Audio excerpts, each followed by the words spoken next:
The job market is sizzling hot, and everyone is still understaffed. So why are you suddenly hearing about layoffs? Plus, I'll give you a 3-word script that earns the respect of your employees every time you use it. Let's get into what's happening now on BossBetter Now.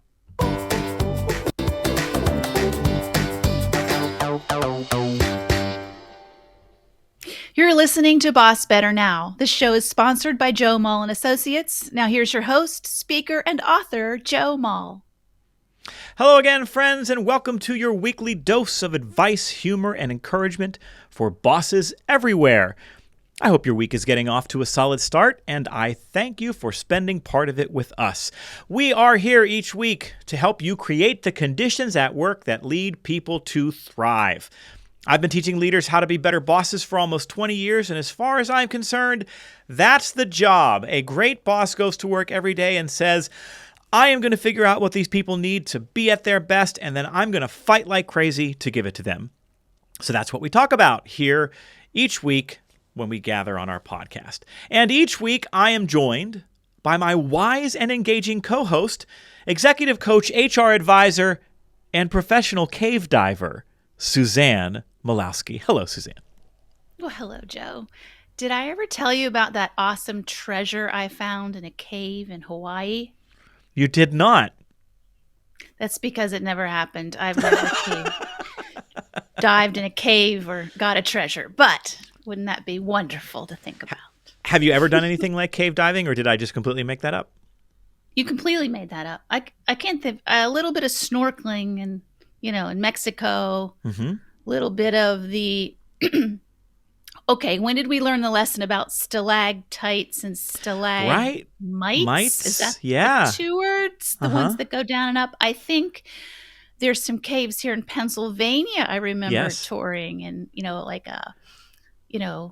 what's that called? A school trip where we packed our peanut butter jelly. Yeah. A field trip with That's our what we always peanut butter call and them. jelly sandwiches. Yeah. Yeah.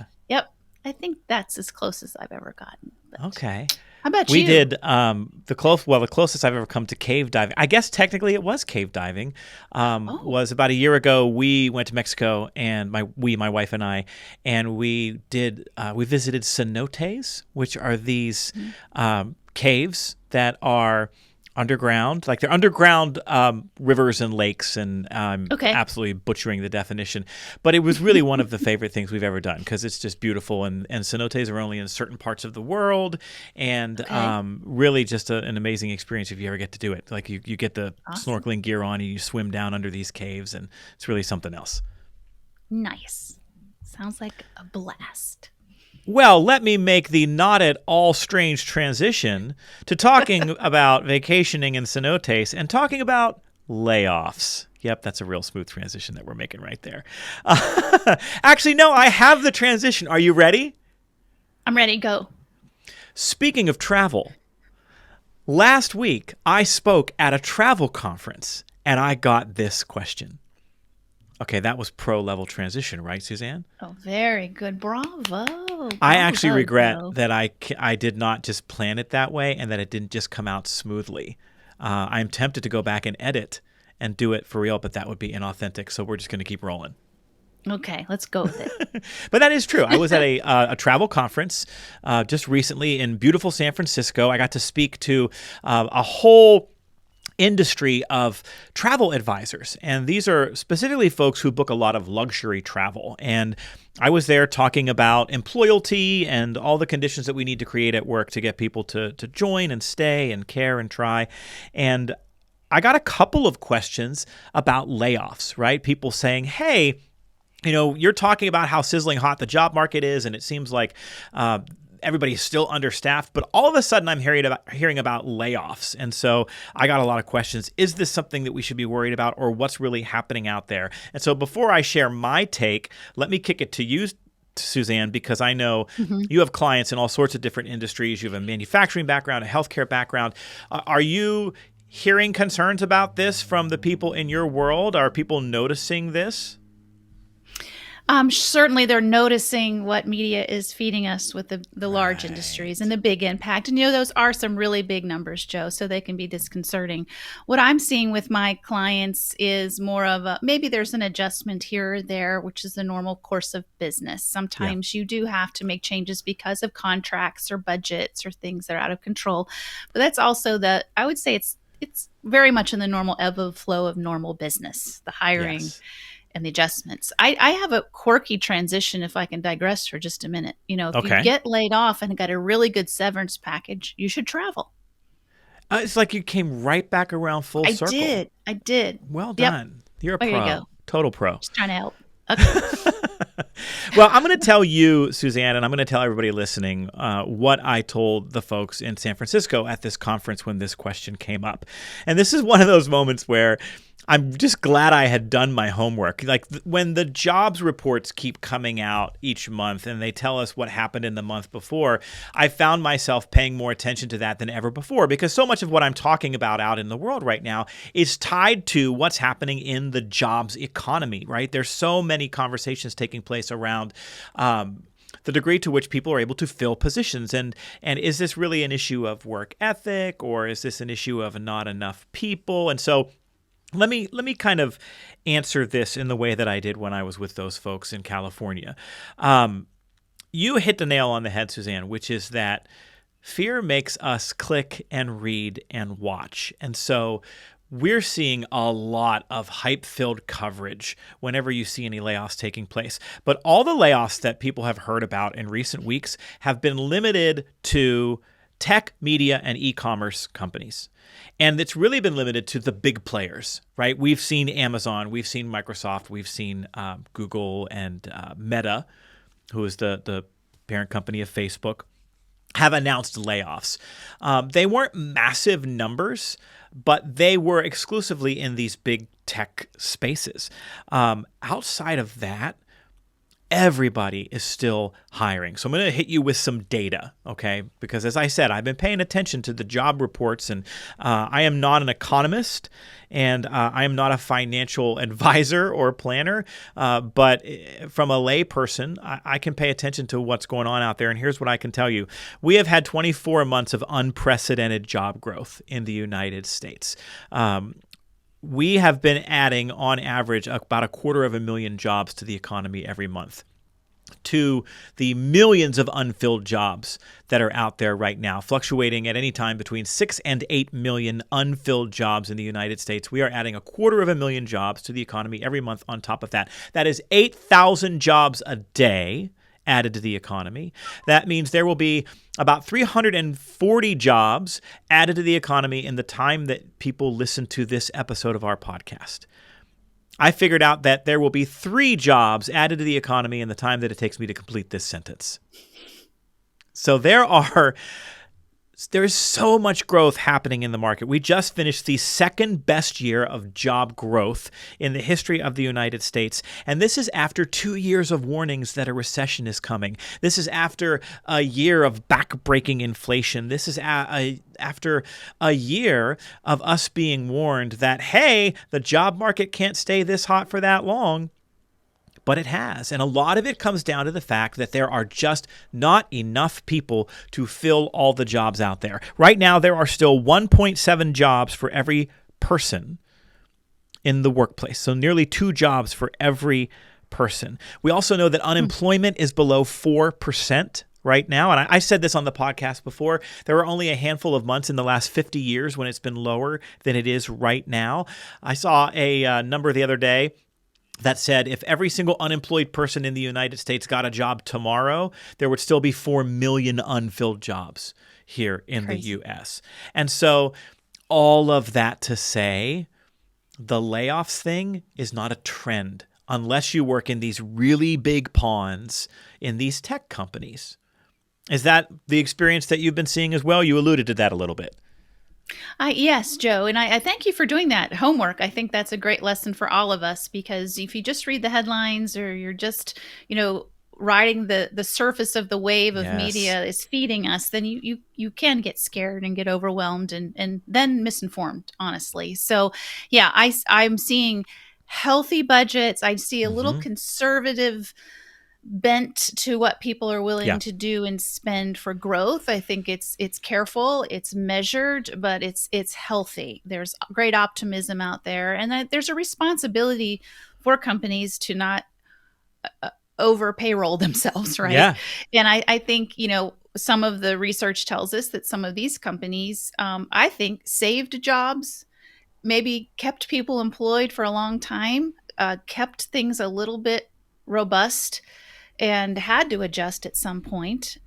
Whatever else that might be saying about their industry or their marketplace is probably unique by the companies themselves. Mm-hmm. But I think in some of those industries, they were very generous and what's the word I want to say here? Just open to keeping people employed longer. And then there was Yeah. an adjustment that was bound to come at some point.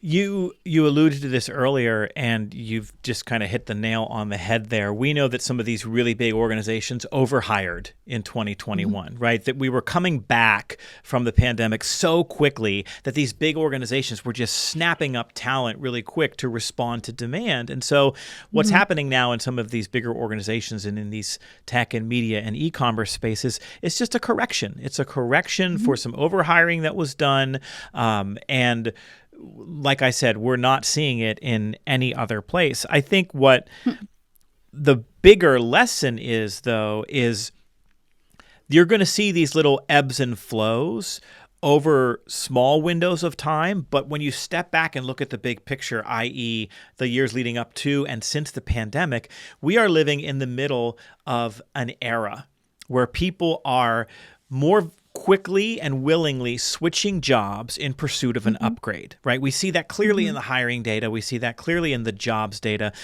We just got the jobs data in from the end of 2021. We know that more than 50 million people voluntarily changed jobs, but there were more than 75 million new hires in 2022. And so I think I said 2021 earlier. I meant 2022. They all run together. Okay, yeah, got it. Yeah.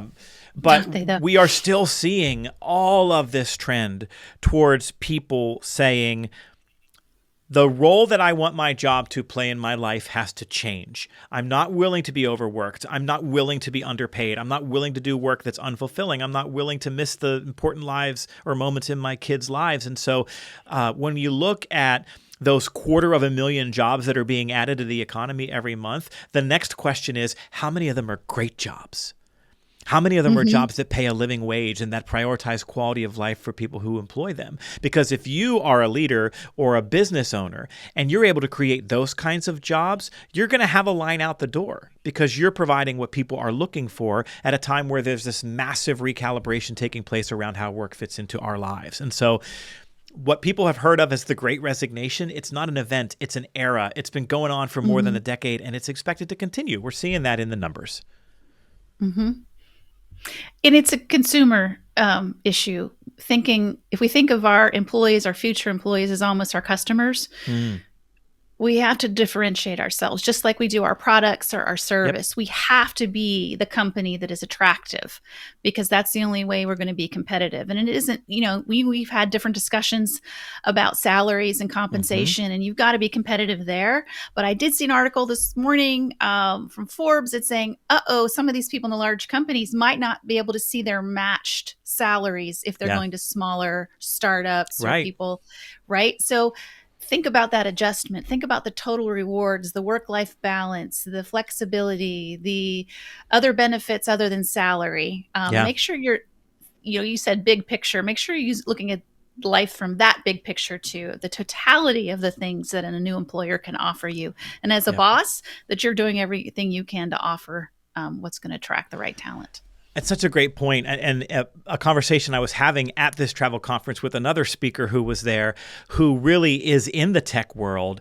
She said the biggest issue is going to be that some of these folks who are getting laid off from these tech giants really prioritize working for tech giants. And so for them, they may have a little bit of a harder time. But for people who do what they do, if they're willing to swim in a smaller pond, they could still potentially do the same kind of work at or around the same kind of pay. It's just that for some folks, there's this kind of status, I think, that comes with working for one of those big name organizations. And for people who work in those industries, having the next job on your resume be a company that nobody has ever heard of might work against them, at least in their own perception mentally, of what they're going for. Right. But even outside though it of could that, be the next big giant that they that's get. right. You Right. never Yeah. know. They could be joining, Lyft before anybody ever heard of Lyft. Absolutely. That's right. Yeah. But the opportunities are out there. Even if you work for a tech giant and you do get laid off, you will at least be able to make a lateral move, if not a forward move, to another organization if you're willing to step outside of those big spaces. And I think the last thing that I want to mention, just to folks who are listening to this, because some people do hear about the news coverage about layoffs in the economy and they get nervous, they get anxious about it. And so my advice to you is just to simply look around. Look around where you're working. Is your organization still struggling to fill positions? Are they hiring? Are they communicating to you and the other members of your teams like, hey, please refer people into our organization? Those are signs and signals that you're probably not at risk. Are you getting high performance reviews? Are you getting, are your supervisors communicating your value back to you? If all those things are happening, then you can be like Elsa and let it go. Because this trend of the quote unquote trend of layoffs probably isn't going to be anywhere near your orbit. All right, friends. Well, we'd love to hear what you think. Are you seeing something differently out there than what Suzanne and I just commented on? We welcome your feedback, your insights, and your experiences. All you have to do to email the show is fire up your email and send us a message at bossbetternow@gmail.com. That's bossbetternow@gmail.com. All right, my friend, that brings us to the camaraderie question of the week. We know that bosses build camaraderie on teams by making it easier for people to find things in common with each other. That's why every week here on the show, we give you, boss heroes, a question you can use at meetings to facilitate connection and build camaraderie. This week's question is this: name someone in your life who makes you feel confident every time you interact with them. I like this question. All right. I gave you this ahead of time. I like it too. Yes, you did. This is a chance to shout out someone special. I will. Yeah. And I had trouble picking just one. Okay. There's my friend Kim and my friend Kathy, and I think certain times my mom and my kids Abby and Drew and my husband Mike. There, I'm throwing out names. I see what you did there. But you see what I did there? The person that actually called me this very morning is the one I will give the special shout out to, and that's Trisha Earls. And Trish and I were colleagues at a business years and years ago. Okay. And then she hired me as a consultant, then hired me as a full-time employee. And now we're back to being colleagues again. But no matter what, she is quick to articulate what she appreciates in me. She's quick to kind of shore me up if I'm having a moment of doubt, or quick to be a cheerleader. And, Joe, I think it's important for all of us to make sure that we're surrounding us with people that can help us feel confident, and editing if we need to, the time we spend with those who maybe don't. Yes. And that we're someone that we're giving it back the other way too. Yeah, right. Absolutely. And this question's fun to use in a team environment because you may end up creating a place where people are able to shout each other out a little bit and kind of say, hey, every time I work with you, or every time I come into your office and I plop down in your chair and I'm just exasperated, you always just help me think differently about things, and that lifts me up, right? So there's a real chance for some team building and some true camaraderie building here around this question. That's why I like this one. And I want to add you to that list as well, of course, Joe. Oh my goodness, just that's by so inviting me here time after time, it does boost my confidence. So thank you. I'm gonna go back and edit this so that my name comes first, so that you can say, "Well, Joe, you are the person I should name," and then that'll make me feel even better. No, I'm just kidding. Okay, awesome. I have someone in my life who makes me feel confident every time I interact with them. And like you, I could rattle off a whole bunch of names. I am very lucky to have a wonderful network of people who lift me up when I need it. But there is one person who every time I talk to her, have somebody in your life who believes in you as much as my colleague Jamie believes in me. Jamie is our producer, and that's one of the 24 hats that she wears for me in my company. And I have known Jamie a long, long time. I knew her a long time before I ever hired her to come work here, and I think that's one of the reasons it works really well, because we have a long relationship. It's almost like a brother-sister relationship at this point, and a deep caring for each other. But she believes in me, and she knows my character, and she knows my qualities and traits and characteristics and all of my flaws. And whenever I'm having a day where I'm kind of feeling unsure of myself, or maybe I didn't think something went well, if I go talk to her about it, she's always like, look, man, this is how it really is. And then she says very nice things about, what worked or what I need to remember. And so shout out to Jamie. She's the person who makes me feel confident every time I interact Jamie. with her. Yoo-hoo. Nice. And that's the camaraderie question of the week. All right, folks, before we get to our boss script this week, just a reminder that if you're planning a conference or a meeting or an event in 2023 and you are looking for a really dynamic, engaging program to open or close your event, then I know a speaker who would love to work with you. Hey, it's me. If you're interested in having someone come to your meeting or event to talk about what it takes these days to find and keep devoted employees, to talk about how to supercharge commitment in the workplace, to talk about what employees need to experience to overcome all of the burnout and exhaustion and frustration that has bloomed over the past couple of years, then I have what you're looking for. If you would like more information about bringing me in to speak, to do a keynote at one of your meetings or events, just send an email to hello@joemull.com, and we will give you a call, and we will learn more about your event, and we will be able to give you a custom program and quote and everything that you would need to decide whether I am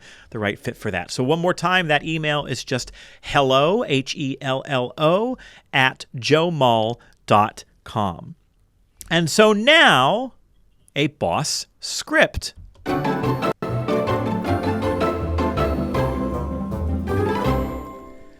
We haven't done one of these in a while. When I was going back and prepping some episodes, I was like, well, we haven't done a boss script in a while, so let's go. We do. Yeah. Let's do it. Okay, our boss script this week is "That's my fault." "That's my fault" is a 3-word turn of phrase that I promise you every single time you use it, it's going to up the trust factor and the respect factor and the loyalty factor for the people who work for you. And so this is really rooted in a very simple philosophy. And if you've read one leadership book or 100 leadership books, you have heard this premise more than once, I'm sure. And that is that the best leaders give credit to others for success, and they take blame themselves for failure. And so the idea of saying "that's my fault" is a boss script that you can use anytime someone sits across from you and acknowledges a mistake or that something didn't go well. And I'm going to give you a little bit of advice. I want you to try using this even if it's totally not your fault. Because when you absorb ownership for things that don't go right, people notice that. And that actually motivates them to not put you in that position again the next time. So, for example, we have a new hire on my team named Frank. He's been with us for just over 2 months. He's doing a great job. And in a one-on-one meeting that we had the other day, he remarked that he was really struggling to make sense of our project management software. And so he hadn't been using it as much. And I said, oh, that's my fault. I didn't really take the time to give you a deeper training into how we use that. I just kind of threw it at you. So I'm really sorry about that. And about a week ago, we were refreshing one of the pages on our website. We were redesigning it. And the person who was driving that project presented the redesign to me, and I didn't love it. And I kind of had to say, hey, this isn't really the direction that I wanted to go. And she apologized. And I said, no, that's my fault because I wasn't clear on what I wanted and I wasn't able to communicate it to you. And so when we give voice to this right away, when someone makes a mistake and we say, well, here's why that's my fault, we are helping them save face. We're removing the burden of that stress from them, and we're supercharging their desire to prevent us from being in that situation again. Have you used language like this, Suzanne? What is the value in it? Or are there times when we shouldn't use it? Hey, I threw 3 questions at you at once. Sorry. You did. So yes, I've done it. Might come across in the words like my bad, or I should have, or I could have, something like that. So I think it does have value. I like it because it almost forces you to think through truly what you could have done differently. Yeah. So many times we respond quickly to solve the issue, fix the problem, or giving them feedback of what they could have done differently. But to think through that's my fault lens really makes your brain think through, oh my gosh, I should have been more clear in my expectations, or I should have given them more opportunity to talk through the process, or giving them training, whatever it was. So I really like it. Is there a time it shouldn't be used? Yes. I think if it feels like a fly-by-night, insincere soundbite, right? Oh, that's my fault. And you roll your eyes, something that it's not, going to come across as from your heart, or that you really believe it, is not worth saying. Yes. I completely agree with that. If you overuse it, it becomes inauthentic in the moment. I think the other time when we shouldn't use it is if you have somebody who struggles to take ownership for their mistakes, or somebody who makes a lot of excuses, right? Well, this didn't go well, and it's this other team's fault, or you didn't give me the right deadline. We feed into that when we absorb responsibility for something that maybe really was their fault, or where you really do need them to step up in a different way. So in those kind of circumstances, I'd probably keep this in my metaphorical pocket. But when someone's sitting across from me and very quickly gives voice to owning a mistake, if there's an opportunity for me to relieve that burden a little bit and say, yeah, that's my fault too, because I could have blah, blah, blah, it ups the respect and trust factor. It sure does. And I think it ties back to our camaraderie question of the week. You're not undermining their confidence. Yeah. Right? If you pull back, you give them grace, you help them figure out a way forward, then they're more likely to keep building on their confidence, or their competency, or that skill, or whatever it might be. So I think that works too. I use a lot of sports analogies and sports metaphors because I actually think sports can teach us a lot about leadership. And so the analogy here is when you see the coach come up to the podium for the press conference after the game where the team lost, and he or she looks into the camera and says, I take ownership for this loss because I didn't make the proper adjustments at halftime, or I didn't coach the team well around, the adjustments that the other team made. They don't throw their players under the bus and say, oh, well, if our quarterback hadn't thrown that interception, or, oh, if our power forwards lifted some more weights in the off season and they were a little stronger for such a physical game. They don't do that. They own it. They say, hey, we didn't perform at the level that we expect, and that's on me as the leader. And as cliche as that can sound sometimes, that has power. It has tremendous influence, and followers notice that. The other side of this too, and the times when I actually think this is even harder to do, the that's my fault boss script, is when we have to say that's my fault to our superiors, right? If our team doesn't perform something well, or we haven't completed a project, or we've been falling short, or there's maybe a service-related disaster, to stand in front of my boss, and even though maybe I didn't have direct contact with the customer that experienced the service disaster, to look at my boss and say, well, that's my fault. That's my fault for not staying on top of the kind of culture and responsiveness and training that we need to make sure that service disaster doesn't happen. But I'm on it, and we're going to work to make sure it doesn't happen again. Even if your followers aren't in the room and they never hear you take ownership like that to your superiors, it still matters, because it's part of the hard wiring that leaders are required to have around ownership and accountability. I love it, Joe. And one more thing that came to mind as you were saying that is, use the behaviors you want other people, model the behaviors you want to see in others. Yes. That's what I'm trying to say.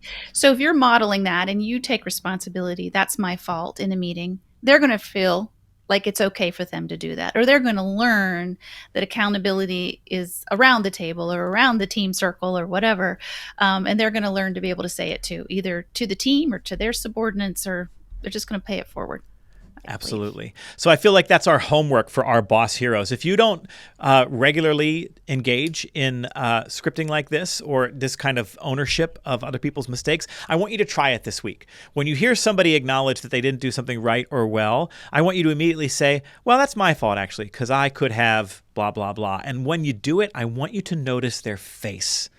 You're going to see them go, wait, hold on, that doesn't compute. For some people, they're going to say, hold on, like that doesn't compute because I made the mistake. And there will be kind of a begrudging respect maybe there in that moment.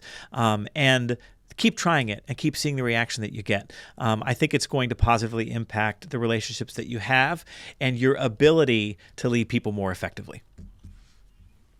And that's the Boss Script.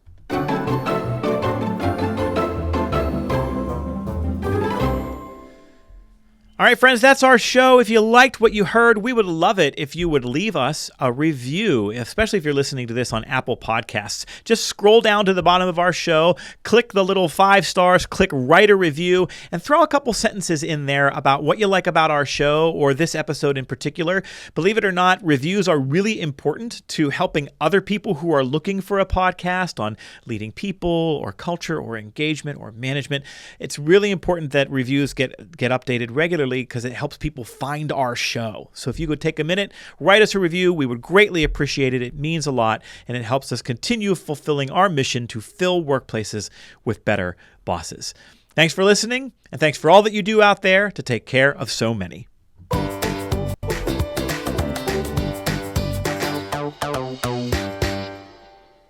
This show is sponsored by Joe Mull & Associates. Remember, commitment comes from better bosses. Visit joemull.com today.